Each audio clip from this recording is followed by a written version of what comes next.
Angela Rayner, the party's fiery deputy prime minister and housing secretary, has just been accused of threatening to quit after Starmer handed her what many are calling an impossible task. And if the claims are true, this goes way beyond internal party drama. This is about sabotage at the highest level. Let's break down exactly what's happened, why this matters, and what it really says about the dynamics between Keir Starmer and Angela Rayner.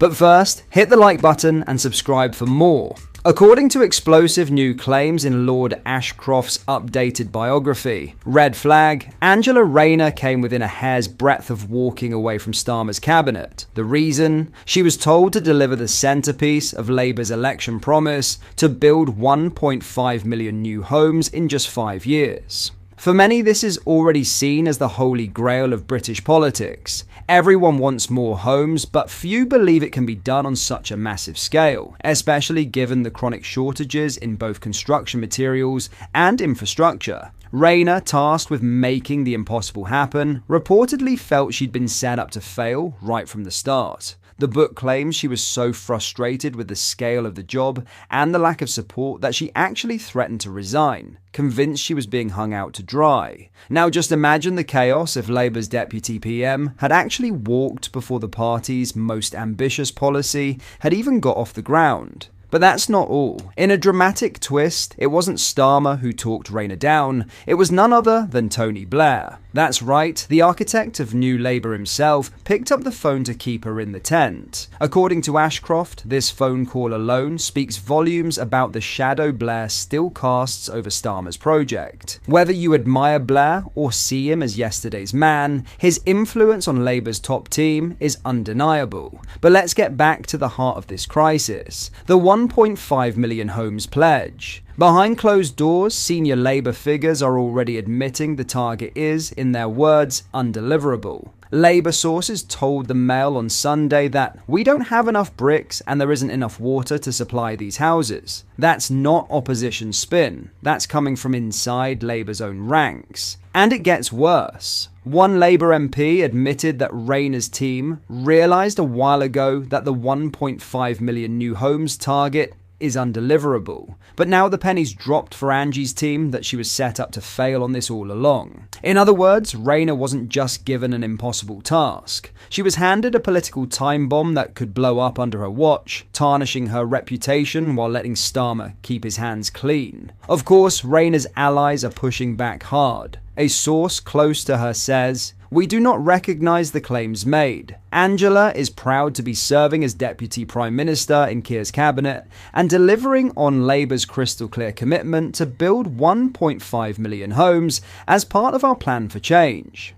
Rayner herself has gone on the record saying there is no excuse for missing the target, trying to project confidence even as the odds are stacked against her. But let's not forget, the warnings from the construction sector are growing louder by the day. Industry experts say the materials aren't there, the workforce isn't there, and the regulatory obstacles are enormous. Labour can talk about no excuses all they want, but the reality is starting to bite. All of this tension is playing out against the backdrop of a rocky partnership between Starmer and Rayner. Remember, this isn't the first time these two have clashed. Rayner was elected deputy leader during Labour's bitter 2020 contest, narrowly beaten out rivals like Rosanna Allen-Khan and Richard Bergen. Since then, their relationship has been marked by public fallout, including Starmer's failed attempt to sack her after disastrous local election results in 2021. Even this year, Rayner admitted, "We don't agree on everything," and hinted at the ongoing strain in their working relationship. But if these claims about her near resignation are accurate, it's clear the tensions are running deeper than ever before. So what does this all mean for Labour and for Britain? If Rayner fails to deliver on the 1.5 million homes, she'll be the face of the failure, just as the architects of this plan may have intended. If she succeeds, she'll have pulled off the political miracle of the decade, and Starmer will take the credit. Either way, the cracks at the top are starting to show. This isn't just about housing numbers, it's about power plays, loyalty, and survival inside the highest ranks of Labour.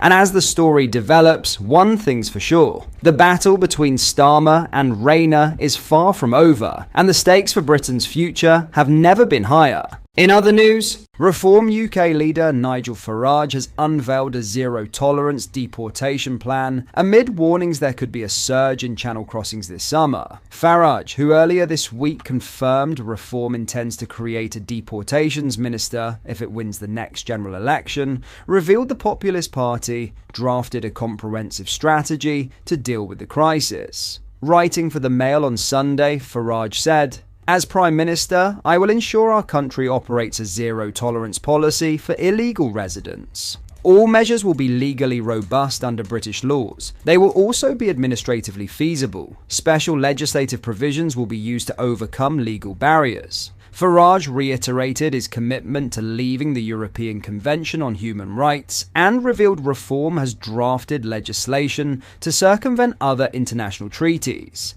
Specific clauses will ensure that no legally based asylum or human rights claim can delay removals, the Clacton MP added. UK courts will no longer be able to halt deportations by reference to global agreements that work against the interests of the British people. Farage plans to negotiate agreements to facilitate returns and put pressure on enforcement officers to identify, detain, and remove illegal immigrants by charter flight. The Reform UK leader admitted the cost of his proposal remains significant, but stressed it will save money in the long term. Allowing illegal immigrants to stay here indefinitely would be more expensive, Farage said. The current annual accommodation budget for housing asylum seekers is around £4 billion to £5 billion.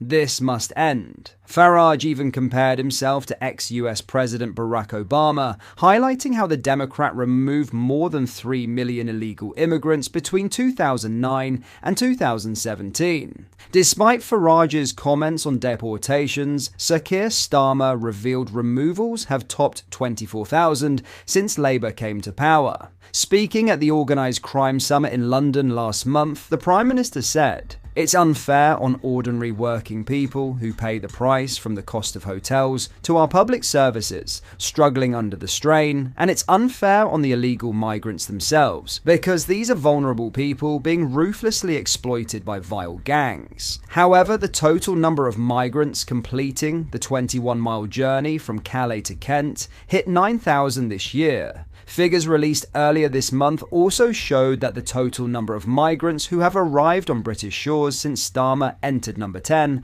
also exceeded 30,000. Labour raised eyebrows yesterday after the Home Office instructed the private contractor Serco to offer landlords a 5-year guaranteed full rent deal to house asylum seekers. The firm later released a list of local authorities expected to accommodate for incoming waves of channel crossing migrants. There have also been a number of reports about asylum seekers being granted permission to stay in the UK for a number of bizarre reasons. An Albanian convict avoided deportation due to his son's aversion to foreign chicken nuggets. Another case highlighted how a convicted paedophile has been kept in Britain over concerns about his struggles with alcoholism. Irfan Khalid, a convicted terrorist who renounced his British citizenship and wants to relocate to Pakistan, was also blocked from voluntary return over human rights concerns. What are your thoughts on what we discussed in today's video? Let me know down in the comment section below. If you have not yet already, make sure you do drop a like on this video and subscribe to the channel for more British content. Thank you, take care, goodbye.